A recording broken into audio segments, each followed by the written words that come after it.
waad riyootay runtu waa maxay?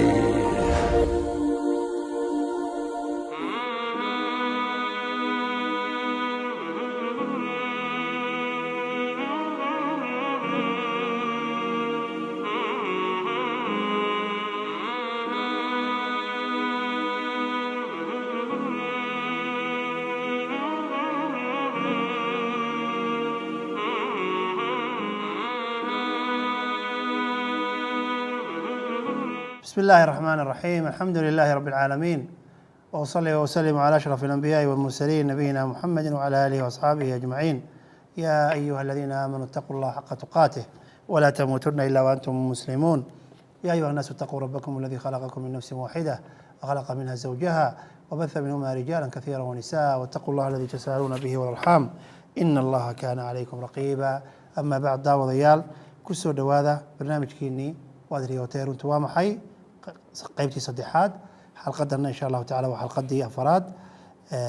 ilaahay subxana wa tacala khayrkeeda hayna siiyo. weli waxaynu ku jirnaa hordhicii riyooyinka su-aalaha aynu insha allahu tacaala akhri doono. qolay badan ba waxay leeyihiin caruurteena yarar waa ogtihiinoo waqtigan xaadirka hadde waxay nagu farabatay geemamkii la ciyaarayay, bahladan playstationka la yidhahday waxyaalaha la mida. waxay sheegayaan ciyaaraha playstationku inay caruurta riyooyin fara badan u horseedeen, oo caruurtii kolba geemka ay ciyaarayaan sheeko la mida. waa diraasaad yani imika la caddeeyey oo jabaan iyo meelaha lagala yimid. waxa weeyaan caruurta soomaalida oo kale hadaynu nidhaahno aad bay geemamka u ciyaaraan. haddaad waraysataan aad iyo aad bay u riyoodaan. riyadii dhalinyaradaasi berigii kubadda keliya ciyaari jireen ama ay daawan jireen iyo imikoo intaasoo geem iyo intaasoo ciyaar ay la ciyaarayaan isku riyo maaha. waxaa laga yaabaa habeen walba inay riyoodaan. maxay ku riyoonayaan? geemamkan kala gedisan ay ciyaarayaan ee playstationada ah ay aad iyo aad ugu riyoonayaan. oo waayo maskaxdoodii baa qayb ka mid ah ayaa maskaxdii baa geemkii baa ku haraya. geemkii laga badiyey, geemkii uu badiyey, halkaasuu ka weeciyey wax ama khalad uu sameeyey ayaa waxay leeyihin fatradaha riyooyinka aad iyo aad bay maaragtay arrintaasi door weyn marka uga ciyaartay riyooyinka dadka dhalinyarada ah ama dadkan teenage-ka ah. maxaynu xasuusan weynaa riyooyinkeenna? su-aal weeyaan. riyadaada waad riyoonaysaa waxaad xasuusantay inaad riyootay. waxaa laga yaabaa waxyaala yar ka xasuusato. maxaa inoo diiday riyada caadi sidii filin oo kale ama musalsal oo kale inaan riyadeena xasuusan weyno? culimadu waxay sheegaan waxaynu ilownaabay yidhaahdeen 95% riyooyinkaynu ku riyoonno mar allaale markaynu soo toosno. 90%na 10 daqiiqadood kadib baynu ilownaa. marka qofka bani aadamkii wuxuu kaajkarayn karaa ama riyada uu xasuusan karaa. su-aalahayna soo weydiiyey kulli waxay u badan yihiin su-aalihii qofka bani aadamka 10 daqiiqadood ugu horreeyey soo maskaxdiisa intuu soo toosay uu ku soo ururiyey inuu ku riyooday 1 2 3 4 5. tii kawaabisa iyada waynu ka hadalnay. dadka intooda badan kawaabiista ama riyooyinka nightmare-ka xunxuni 65% bay ka tahay qofka bani aadamka riyadiisa. qayb bay ka tahay. dadka yoogada ciyaara waa ciyaaraha saa la yidhahday saa loo taagay ama saa la yidhahday maanta qofka bani aadamka isla qaajin ee hindida iyo dad badan ay ciyaaraan. dadka ciyaaraha noocaasa ciyaara waxaa la waxa aad iyo aad ugu yar riyooyinka xunxun ayaa la sheegay inay habeenkii inay ku yar yihiin. waxaana la sheegay qolooyinka ciyaaraha noocaasa ciyaara waa ciyaaraha maskaxda ka shaqaysiinaya. waxa weeyaan waxaa ku yar riyooyinka xunxun, waxaana ku badan waxaana hurdo fiicanna way seexdaan oo dhowr saacadood isku xiga oon kala joogsad lahayn ayay hurdadoodu ay noqotaa. waxaad la soo toosaa mar qofku isagoo ama qoslaya ama isagoo hooyaya. xaaladdaasi waxay sheegaysaa qaybo maskaxda ka mid ah oo ka mas-uula qofka bani aadamka mashaacirtiisa iyo feelingiskiisa iyo ixsaaskiisa iyo jacaylkiisa iyo wixii la mid ah. xaaladdaas ayaa shaqaynaysa saacadaha ugu dambeeya riyada ayaa xaaladahaas ay shaqaynaysaa. dabeetana soo jeedka la soo jeedaya adigoo la soo toosi sida adigoo ooyaya ama adigoo qoslaya waxa weeyaan waxay caddaynaysaa, waxay ka turjumaysaa riyadaad ku riyootay inay tahay riyada qofka bani aadamka caatifadiisa iyo qalbigiisa iyo waxyaalaha emotionka waxyaalaha uu jecel yahay inay ereyada ay taataabatay ayay caddaynaysaa. taasina runtii xaqiiqatan aad bay muhiim u tahay qofka bani aadamku inuu ogaado yani sababta keentay inuu qofku qoslayo. wuxuu qoslayaa qofka ama uu ooyaya feelingiskiisa iyo dabiicadiisa iyo meelo badan oo aan mataabtaana ayay taabanaysaa. riyada su-aasha ka imanaysa halkan waxa weeyaan riyada ma laga ogan karaa mustaqbalka? jawaabtu waa haa. waxaa dhici karaysa qofka bani aadamka inay riyadu haddii si fiican lagugu fasiro in ay mustaqbal badan kuu sheegi karayso qof dumaroo riyootay oo uur leh oo ku riyootay inay mataana dhashay oo laba usbuuc kadib yani umulaysa waxyaalaha fara badan bay riyadu ay sheegaysaa qofkaas ama uur leedahay inay uur leedahay hadday xitaa og tahay inay mataana caruurtu ay tahay oo kale waxa weeyaan waa la fasiraadda calaamado fara badan ama rumuus fara badan saynu arki doonno ayaa laga yaabaa inay inoo sheegaan in maarata qofkaasi ay xanuunsan inay maarata qofkaasi uurka ay leedahay laba caruura oo mataanaa kadalika ay sido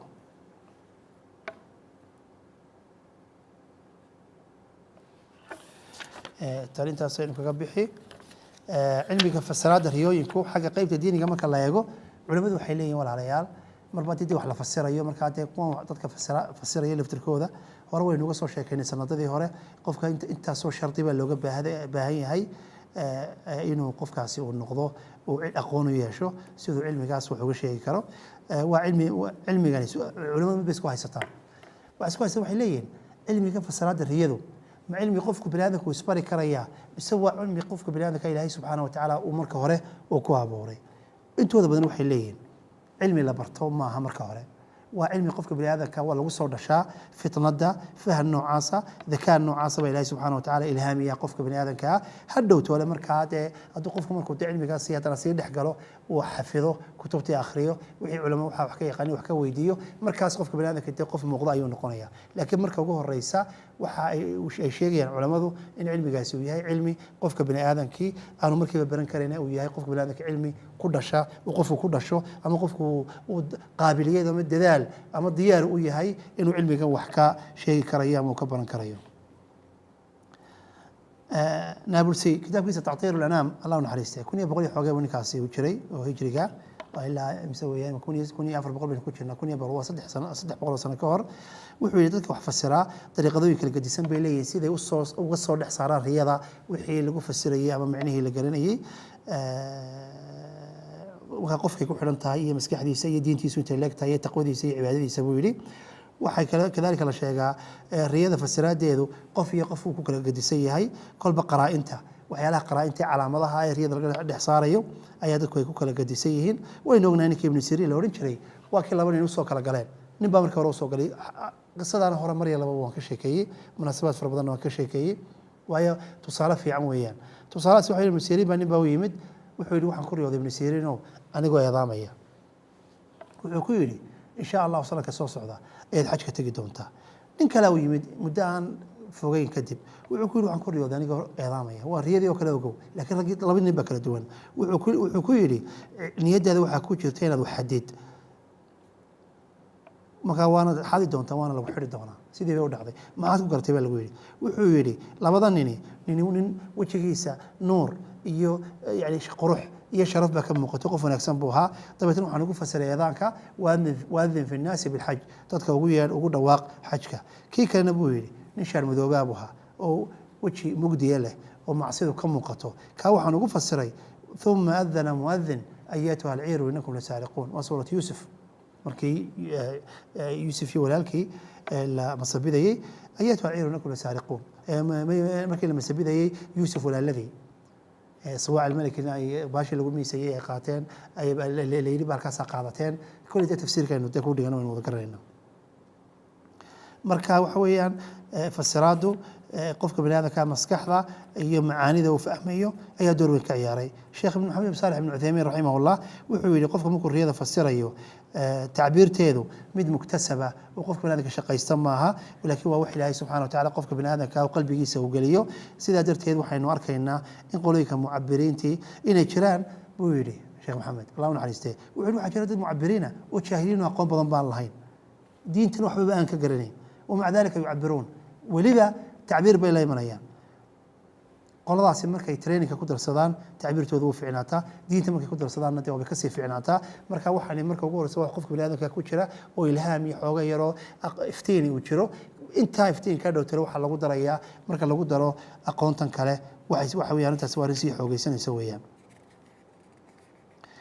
laakiin mid baa muhiima qofka bini'aadamka intuu iska ilaalin karo inuu iska ilaaliyo in fasalaadiisu ay noqoto miduu kitaab uun ka eego ama miduu google-ka uun geliyo yidhaahdo google-ka kaasa ku riyooday dee waxa weeyaan waxaan google ku jira iyo fasiraadda laga yaabaa qawaacidda guud inay iskaga mid yihiin laakiin duruufta adiga ku haysata riyadaadu noocay tahay da'daad tahay duruufta meeshaad ku sugan tahay jawigaad ku sugan tahay biyadaad ku sugan tahay riyadu fasiraaddeedu meelo badan bay u baahantay in laga eego sidaa darteed waa tanaan idin leeyahay su-aalaha laysi soo weydiinaya ee lagaga soo jawaabayo waxaa laga yaabaa in hal waxay qaniinay mas bay qaniinay ma nin baad tahay ma qof dumaraad tahay ma caruur baad leedahay ma xaas baad leedahay mise ma lihid يعني waxa weeyaan qofka bini'aadamka marka waa si caam u deeriyada waxaad qaniyada iyo marka waxa weeyaan waa maska ayun bad maaragtay xukunka aad ku bixinaysaa laakiin marka qofkii hor fadhido uu ku mas bay qaniinay waysan ma ku seexatay goorma ugu dambeysay مثلا zuur tagtay su'aalo fara badan oo ereyooyin kala gedisan mid qofka weydiinaysaa tiina waxaad ka takwiinaysaa jawaab macquul inaad qofka aad siiso laakiin kitaab kaliya in la eego oo laga baaro waxa weeye mushkiladeeda leedahay kutubtu way fara badan tahay sidaan horeba u sheegnay kitaabka Ibn Sirin baa loogu qaatay waxyaalo badan waa ka sax waxyaalo badan waa ka khalad oo kutub badan baa la yiraahdaa Ibn Sirin ma buu qorin shaqana kuma leh marka inaynu iska ilaalino kutubta macquulka ah oo inuu si fiican u baarno arintaas lafteeda waa arrin aad iyo aad muhiim ah qofka bini'aadamka uu culimo noqdo caamiliinta ah waa arrin aan marnaba laga maarmayn oo ay tahay muhiim qofka doonaya inuu riyo fiican helo inuu arrintaa dadaal fara badan uu ka geysto weeyaan waxaynu yar ka taabanaynaa waynu sharaxnay dawaaficdii waxaynu yar ka taabanaynaa xoogay qawaacid waxa laga yaabaa ilaa iyo 20 qaacidadood inay tahay xalqadan baynu qayb ka oran doonaa xalqada dambe insha Allah taala qayb baynu ka sheegi doonaa marka la fasirayo qawaacid fara badan baynu baahnay iska fasiruun maaha waayo waxaan doonayaa inuu markaan wax fasirno in dadka ay cudur daaraano oo ma aragtay la oranin sidan iyo sidan waxa weeyaan kow in qofku wax fasiraya had iyo jeer uu isku dayo had iyo jeer dhinaca khayr kale in fasiraadda uu ka eego had iyo jeer waxaad isku daydaa dhinaca wanaagsan dhinaca khayrka inaad fasiraadda riyada aad ka eegto waxaad maqasho xagga khayrka aad ka eegto oo isku daydaa had iyo jeer rumuusta aad kala furfuraysaa inay noqoto rumuus ku caawisa qaacidada labaad tii sharx u baahnaynu sharxi doonaa tii kale gudbaysa gudbaynu dhaafay qaacidada labaad riyadu waqti muayana ma leh waqtiyada oo dhan zaman walba in riyadu wax way dhici karaysaa loona kale maayo waa 2018 baynu ku jirnaaye maxaad u riyootay 2018 waa la riyooni 1000 waa la riyooni haddii la leeyahay 2020 waa la riyooni riyadu waa mid soconaysa waqtiyaha jira riyada kale ka saa horeynu soo sheegnay ay ka run sheeg badan tahay oo adqaadtu ay ku yar tahay sida waqtiga saxarka waqtiyada maaragtay akhru leelka oo kale oo dadku ay hurdaan oo qofku tahaara uu ku seexday ilaahayna uu xusay arrinta saddexaad ama qaacida saddexaad riyadu qofka wanaagsanna waa bushaaro qofka xunna waa u digniin waa sidii kii aanu ka sheekeynay goo dhaweyd ibnu Sirin midna waxa lagu yiri waxaad xadaysaa islaali midna waxa lagu yiri xajka tagaysaa ay khayrkaas ku jirtid iyo wajigaaga nuuraya wuxuu ku nuuray sii wad arinta ku xigta waxyaalaha aakhira ka yimaada ama daarta aakhira ka yimaada inta badan waa waxyaalaha xaqa hadii qaraa'in wanaagsan ay la socoto hadii tahay daarul aakhira hadii tahay aragtida dadka meydka hadii tahay jannada hadii tahay naarta iyo dabka oo aakhira hadii tahay bacfiga iyo dadka la soo saarayo hadii tahay siraadka oo la marayo arrimahaasi walaalayaal waa arrimo muhiim ah oo cadeynaya in riyadaasi riyo dhaba ay u dhowdahay ولذلك waxa laga soo wariyay ثابت بن قيس ninka la yiraahdo ثابت بن قيس waa ninka kaliya intuu dhintay ninka la u riyooday isagoo la hadlaya hadalkaasina uu ninkii qaaday oo dabeetana dhaxalkiisii qayb ka mid ah lagu qaybiyay riyadii uu nin kale ku riyooday ثابت بن قيس wuxuu dhintay dagaalkii Yamaama waa dagaalkii la dagaalamay Musaylama iyo ragga nabinimada sheeganayay dirci buu lahaa ama wuxuu lahaa seef ku dagaalamay ayuu lahaa markii uu dhintay qof muslimiinta kamid ah seeftii qaaday muslimiinta nin kamid ah isagoo hurdaa ayuu ninkii Thabit ibn Qays ugu yimid hurdadii wuxuu ku yiri waxaan kugula dardaarmayaa dardaaran riyanaha moodine arinteeda hadda yicni arintaas si fiican uga soo bax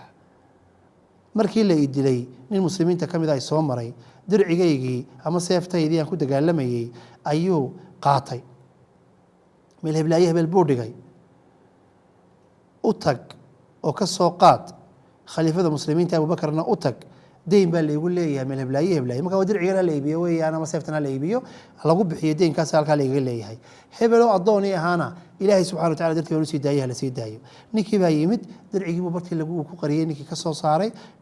abubakar buu u yimid abubakar buu u sheegay in ninkaasi sidaa ku riyooday inaan ku riyooday yani waxaan ku riyooday buu ku yidhi thaabit ibnu qays oo ii sheegay in markuu dhintay inay ka qaaday xoolihiisii oo meel dhigay waan soo qaaday buu yidhi wuxuu ii sheegay buu laba arrimood deyn in lagu leeyahay tahay in deynka laga bixiyo isaga daartii uu dhintay arrinta labaadna in addoonkii hebel ee uu isagu iska lahaa ilaahay dartii uu maaragtay uu cidqi ugu sameeyey ama uu xoreeyey dabeetna sidii buu abubakar arrintii ku aqbalay sidii baa deenkii lagu bixiyey sidii baa ninkii lagu sii daayey taasi waxaa weeye waa mar keliya dhacday in qof dhintay meyda oo inuu riyooday riyadiisiina ay dhaxal iyo qof banaadamka waxyaala anfacaya oo dambe ay ku furfuratay wuxuu yidhi sheekh ibnu cuthaymiin raximahullah wuxuu yidhi riyo walba oo qaraa-inteedu qaraa-intu waxyaalaha ku xeerani ay run sheegayaan falaa maanica min ijaazatiha wax dhibaato ku jirta in sideeda lagu qaato la rumeeya haba yaraatee ma jirto ayuu yidhi qaacidada shanaad waxa weeyaan riyooyin fara badani cakaska sidii cagsan ayaa lagu fasiraa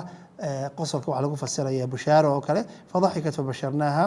ama qosolkii muruga lagu fasiraya murugadiina qosol baa lagu fasiraya taasina waa taa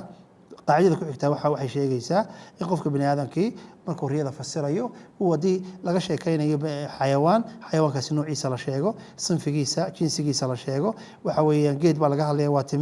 timirtii maalan waxa weeyaan waa nolosha wanaagsan baa lagu fasiraya waxa weeyaan waa shimbirtaasi waa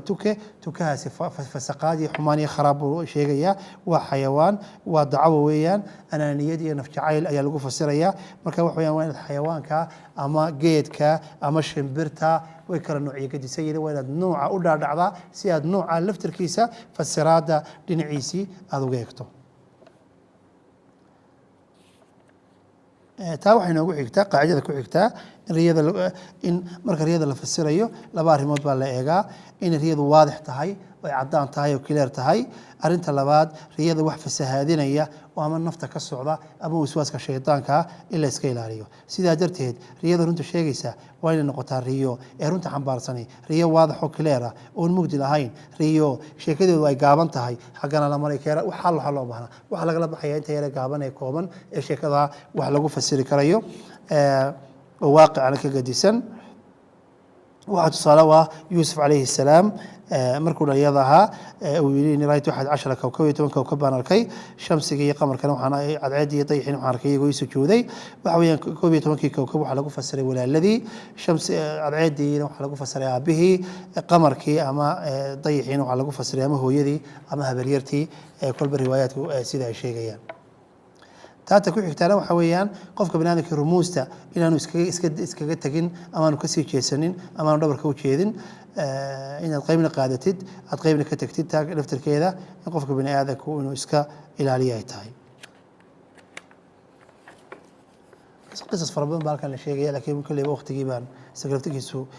inoo saamaxayn taa waxaa inoogu xiga riyada caruurta bedel badan ama waxay kaga gedisan tahay oo fara badan riyada dadka waaweyn ma jirto iyadaaba culimada riyooyinka waxay sheegaanba qofka weyn riyadiisa iyo ilmaha yar riyadiisa waxa weeyaan taa ilmaha yar baaba ka run sheeg badan waayo ilmaha yari markuu caadiga lagu jiro been ma sheego marka marba haddaanu been sheegin waxa weeyaan riyadaasi iyada uga dhow xaqa riyada dadka waaweyn ee habeenii maalinta doonaan been iyo balaayo qasaya sida qurtubi uu sheegay tafsiirkiisii suurat yuusuf markuu ka hadlayay wuxuu yidhi riyada inanku ka yar baaliqnimada 8 jir 9 jir 10 jir waxaa loo fasiraa labadiisa waalid baa loo fasiraya ayuu yidhi qaacidada taa ku xigtaa waxa weeyaan riyada habeenkii iyo riyada maalintii haba yaraatee wax weyn oo faraqa oo u dhexeeya ma jiro oo labada riyo waa laba riyo oo madaxaysi saaran ama aad iyo aad isugu dhow qaacidada ku xigta inuu ku khatimaynaana waxa weeyaan qaacidada 12aad riyada waxaa dadka waxaa horena nagu u sheegnay dadka waxaa u run badan qofka ugu run sheeg badani waa qofka ugu riyada saadiqa badan marka ay tahay qofka bani aadamka ee asxaabul iimaan iyo dadka taqwada ilaahay subxaanahu wa tacaala inay ka run sheeg badan yihiin marka sheekadu run ay riyo ay isu bedesho قاعدة قدام بيسان كو ختم دونا وحويان تقوى إلهي سبحانه وتعالى هي فراسة قفك بلادك وحكد حقوق حياة لباس مركز يسكوي مادان قفك يسكو دي كريا رياضة ينفسره ولو خلط من كريا قفك وحفسر يا ولا ريال وحويه وقف بني هذانا رياضة صاحبك شيء كريا بينكم شيء كريا دي خلط بك شيء كريا وخلط من كريا قفك بلادك إلهي سبحانه وتعالى وإنه الصواب إنه إلهي جل وعلا الصواب كويديستو أنت سن إن شاء الله تعالى حلقة دعاوى أفراد كسو كوبينا أنت نهبين دم إن شاء الله تعالى كل ما إنه وعند الله السلام عليكم ورحمة الله وبركاته في أمان الله.